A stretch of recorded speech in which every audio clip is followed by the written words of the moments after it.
ਪਾਕਿਸਤਾਨ 'ਚ ਪੰਜਾਬੀ ਕੌਂਪਰੈਸਾਂ ਦੇ ਸਭ ਤੋਂ ਵੱਡੇ ਨੈਟਵਰਕ ਪੰਜਾਬੀ ਨੈਸ਼ਨਲਿਸਟ ਫੋਰਮ ਵੱਲੋਂ ਜੀ ਆਇਆਂ ਨੂੰ। ਅਫਗਾਨੀ ਪਠਾਨਾਂ ਦੇ ਨਾਲ ਸਿਵਾਏ ਦੀਨ ਦੇ ਪੰਜਾਬੀਆਂ ਦੀ ਕੋਈ ਵੀ ਚੀਜ਼ ਸਾਂਝੀ ਨਹੀਂ। ਪਾਕਿਸਤਾਨ ਦੇ ਕਾਇਮ ਹੁੰਦੇ ਹੀ ਸਰਹੱਦੀ ਗਾਂਧੀ ਅਜ਼ੀਮ ਬਾਚਾ ਖਾਨ ਦੀ ਹਰਕਤਾਂ ਦੀ ਵਜ੍ਹਾ ਤੋਂ ਡਿਊਰਨ ਲਾਈਨ ਨੂੰ ਪਾਕਿਸਤਾਨ ਤੋਂ ਕੱਢ ਕੇ ਪਠਾਨਾਂ ਨੂੰ ਵੀ ਪਾਕਿਸਤਾਨ ਚੋਂ ਕੱਢ ਦੇਣਾ ਚਾਹੀਦਾ ਸੀ। ਇੰਜ ਨਾ ਕਰਨ ਦਾ ਨਤੀਜਾ ਇਹ ਨਿਕਲਿਆ ਕਿ ਬੰਗਾਲ ਦੇ ਬੰਗਲਾਦੇਸ਼ ਬਣਨ ਤੀਕਰ ਪਠਾਨ ਨੇ ਪਾਕਿਸਤਾਨ ਤੇ ਹੁਕੂਮਤ ਵੀ ਕੀਤੀ, ਨਾਲੇ ਹੁਣ ਵੀ ਕਰ ਰਿਹਾ ਹੈ। ਪੰਜਾਬ ਤੇ ਸਿੰਧ ਵਿੱਚ ਖਿੱਲਰ ਵੀ ਗਿਆ ਹੈ। ਹਿੰਦਕੂ ਪੰਜਾਬੀਆਂ ਦੇ ਇਲਾਕੇ ਸੂਬੇ ਸਰਹੱਦ ਉੱਤੇ ਹੋਰ ਕਾਬਜ਼ ਹੋ ਕੇ ਸੂਬੇ ਦੇ ਨਾਂ ਵੀ ਖੈਬਰ ਪਖਤੂਨਖਵਾ ਕਰਵਾ ਲਿਆ।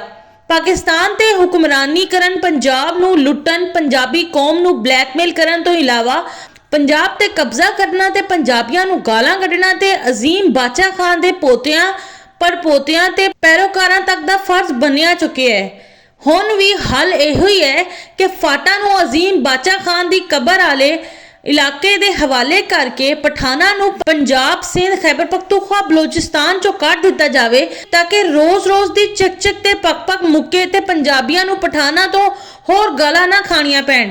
ਇੰਜ ਵੀ ਵਾਰਿਸ ਸ਼ਾਹ ਨੇ ਤੇ 18ਵੀਂ ਸਦੀ ਵਿੱਚ ਹੀ ਪੰਜਾਬੀਆਂ ਨੂੰ ਦੱਸ ਦਿੱਤਾ ਸੀ ਕਿ ਪਠਾਨਾਂ ਨਾਲ ਇਸਲਾਮ ਤੋਂ ਇਲਾਵਾ ਸਾਡੀ ਕੋਈ ਗੱਲ ਸਾਂਝੀ ਨਹੀਂ।